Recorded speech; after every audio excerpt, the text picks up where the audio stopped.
Guys. So I'm gonna get right into it.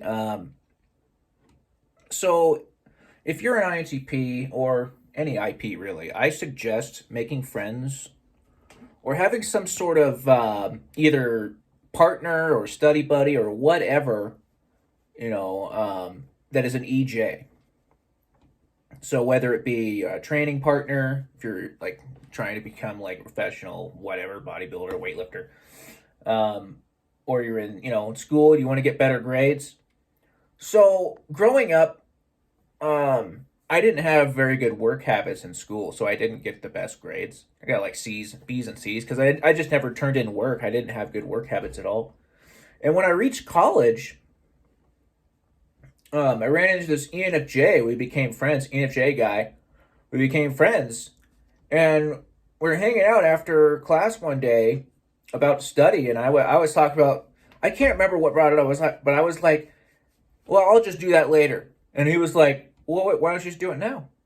And I started noticing this pattern with him. Like every time I would say, "Oh, I can just do that later," because that's normally what I would do. I would just put everything off till later. He'd be like, "Oh, wait, why not just do it now? Why not just get it out of the way?" And studying with him for that year, I turned in all of my work for the first time ever. And it was like a brand new thought to me. I never thought about it before because I didn't have. Maybe part of it too is because I didn't have parents that really pushed me in school. They didn't really care.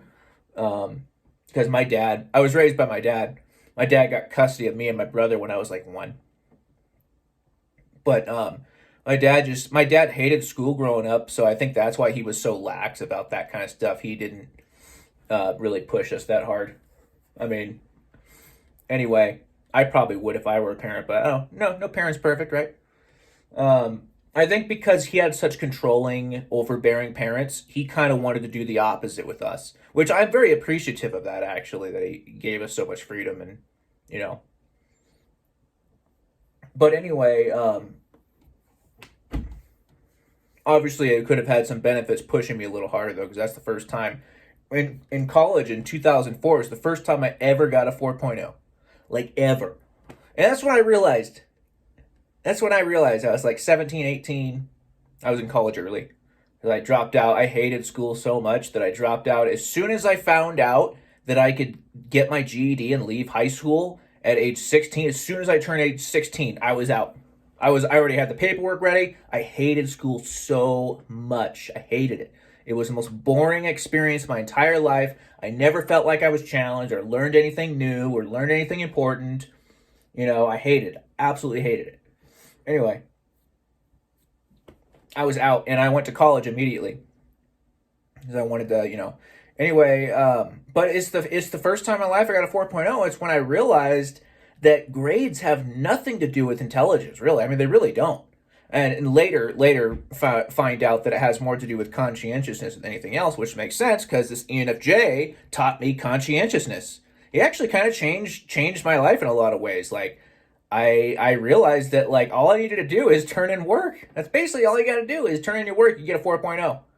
It's as simple as that. I already did great on tests, so I guess maybe intelligence has something to do with it because I always did well on tests, even in high school and grade school. But my grades suffered because I hated the work they gave me, and I wouldn't do it, or I'd put it off till it was too late, and then anyway, guys.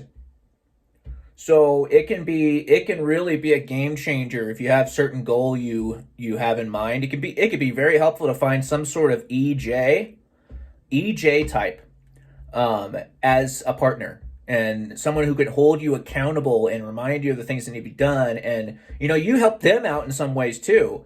You help each other. The IPs and EJs really help each other out. It's a really great pairing in my opinion. So anyway, guys, if you're an IP, find an EJ. You can accomplish amazing things. Okay, see you guys later.